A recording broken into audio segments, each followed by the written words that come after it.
po sila. Siguro po kayo na maghusga diyan.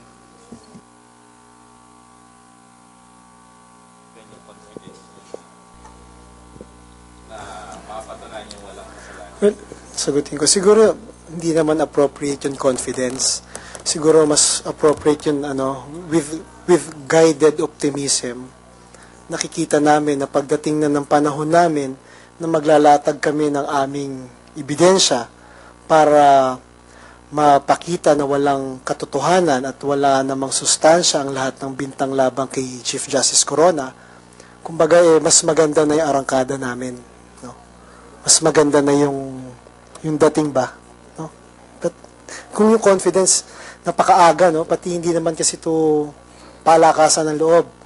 Palakasan to ng ebidensya, palakasan to ng argumento, at palakasan to talaga ng pagpapaliwanag sa mga senator, judges, pati sa publiko na rin. Sir, Geoffrey Cagapi from Bombo Radio.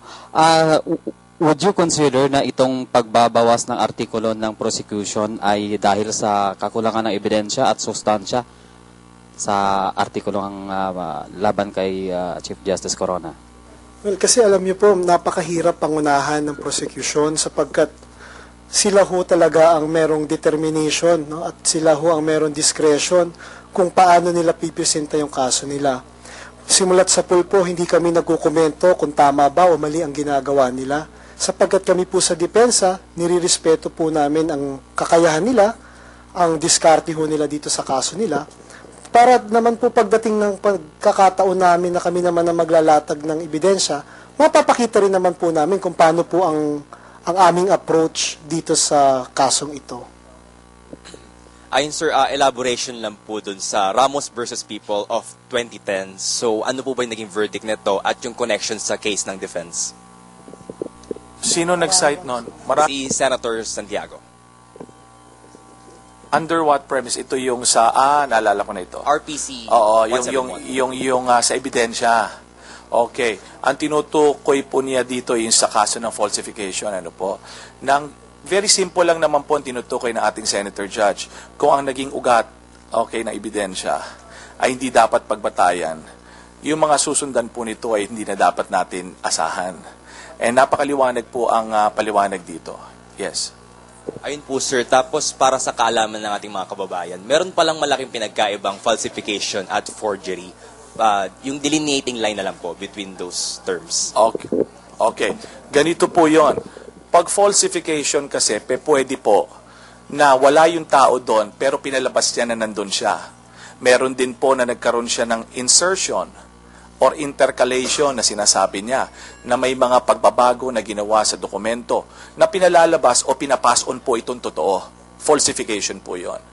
Yung forgery po ay natutukoy yan generally dun sa handwriting na pinalalabas, ipinapass on na ito ay sulat or pirma ng isang tao pero ang katotohanan ay hindi naman. Yun po.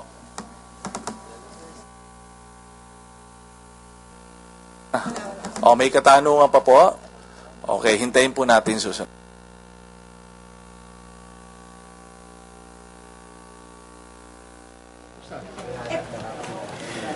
Yan po ang press briefing ng depensa at marami silang napag-usapan, Kathy. Mukhang masaya sila sa ruling ng Senate sitting as an impeachment court. Ano po kaya ang magiging takbo nitong mga darating na araw ay mag-aantay po ang yung kababayan natin sa reaksyon naman ng prosecution. At kanina ay pinaliwanag din ni Attorney Tranquilo Salvador na matapos itong turn ng prosecution ay sila naman ang bibigyan ng pagkakataon kaya nga't umaapila siya muli sa taong bayan na pakinggan o dinggin din ang kanilang side when their turn comes. That's right. At mukhang confident pa rin po sila. Marami pong katanungan na naiiwan sa ere, kaya sagutin natin yung ilan. We are honored to have with us Congressman Colmenares. Magandang hapon po. Magandang hapon din po. Congressman, ano po yung nangyari kanina at ano po ba yung sinasabing hindi na-allege? Malaking gulat. Kasi una, ang pinipresenta naming PAL is an evidence, are pieces of evidence. Evidence para i-prove yung na allegations namin that the Chief Justice lacks the integrity, nag-flip-flop siya sa mga kaso. Nag-flip-flop siya sa PAL. Ang ebidensya that PAL gave him platinum card at iba pang mga benefits is our case to say na that is one of the reasons why the Chief Justice flip-flop. Kasi pumapabor siya sa PAL dahil binibigyan siya ng benepisyo. So I don't see any reason kung bakit hindi ipagpresentahin yung ebidensyang yon. Pangalawa, dapat daw naka-allege siya. Nandun yun sa body ng complaint. Wala daw kasi sa title. Nagdesisyon na ang Senate Impeachment Court. Ang sabi ng Senate Impeachment Court, remember, 2.4. Ano ang desisyon doon sa 2.4? Ang sabi ng defense, hindi pwedeng i-present yung 2.4 kasi wala sa title. Ang sabi ng prosecution, pwedeng i-present ang 2.4 kasi ang titingnan mo, hindi lang ang title, kundi kasama yung body. Otherwise, kung title lang yan, edi talagang pahirapan ka pala nito kasi the case should be based on the body rather than the title. Halimbawa, sinabi sa title, motion to dismiss, pero ang laman pala ng body, motion to postpone lang, motion to postpone yan. So ngayon, ano ang desisyon ng Senado? Sinong nanalo doon? Nanalo doon yung prosecution.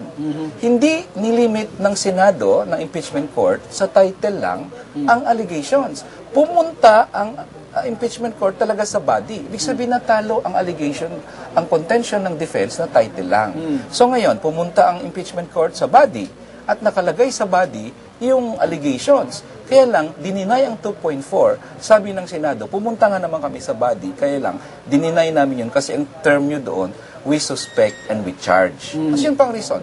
So I don't see any reason bakit ilagay mo sa title yung platinum card. Kung ganun pala ang rule kasi ng impeachment court, ang haba-haba ng title mo. Sabihin mo, integrity, flip-flopping, with platinum cards, with benefits, with extra, with nightclubs, with barong, with etc. What kind of a complaint is that? That is wrong. Maling-mali para sa amin yung decision na yun. Congressman, may balak po ba kayong i-apila itong naging Yes, desisyon? we should appeal this position. We really hope that there will be some room for appeal kasi napakalinaw na ebidensya lang po ito. Ebidensya po, hindi, kung ang isang criminal, kahit na criminal case nga, i-allege mo doon sa information, lahat ng ebidensyang isasubmit mo, pagkahaba-haba ngayon ng iyong information, hindi naman ganun na... Is it possible, Congressman, na misinterpret kaya ng presiding officer yung sinasabi ni Congressman Tug na ano kaya ang naging, kasi mukhang medyo strong yung naging reaction ng presiding officer at medyo very firm siya dun sa kanyang sinasabi. Anong sa tingin nyo ang ugat nito? Merong sinasabing iba na posibleng nagbubunga na yung consistent and persistent objection ng depensa, due process, at medyo nag-iingat na rin yung Senate sitting as an impeachment court. Una, I don't think naman that the Senate President will be threatened by a threat of mistrial by Justice Cuevas. Mga panakot ni Justice Cuevas, I don't think naman the Senate President will fall for that. Maybe it was, there was a misinterpretation somewhere and we just hope na ma-revive pa naman yan. Due process, hindi ito criminal case. This is not a criminal proceedings. Ang mawawala dito, ano nakalagay sa Constitution? Life, liberty, and property. Life ba ni Chief Justice na nakasalang dito? Hindi. Liberty, makukulong ba siya dito? Hindi. Property, wala siyang property mawawala dito. This is about his office. And his office is not his property. It's a public office owned by the public. So, the due process can be still respected without going into this criminal proceeding due process. Otherwise, alam nyo ang mangyari dito kung criminal proceedings ito, like Justice Cuevas wants it, parang maging Danao Massacre ito. Alam ng lahat kung sinong gumawa, 3 years later, wala pang desisyon. Kasi pahirapan yung objection ng depensa. Kasi criminal proceedings yan. Hindi ito criminal proceedings. Idugtong ko lang kung paano magtanggal ang Korte Suprema ng mga judges niya sa baba, ganon din dapat ang paraan sa pagtanggal ng Chief Justice. Alam mo, pag magtanggal sila ng judges sa baba, hindi walang ang hearing yan. Administrative proceedings lang yan. Bakit iiba pag Chief Justice na? That is the injustice of it all. Parang ang nagiging issue ngayon, Cathy, at yung ating mga kababayan, forgive me for asking this, while the Chief Justice daw has to answer for his malfeasance or misfeasance, kung meron man, based on the impeachment complaint, parang nagiging issue na rin daw po yung competence ng prosecution. Is it now an issue of your sworn duty din to do your job well, sir? Or sa tingin nyo, objectively speaking, did you do anything significantly wrong today? Ito lang yung punto ko. Kung tingin ng iba, it is competent on our part to include all the evidences in our title. Adi incompetent kami. Pero what does a competent lawyer do? Do you include all your platinum cards, or all your benefits, all your ni-nightclub ako, binigyan ako ng babae, lahat yan ilagay mo sa title.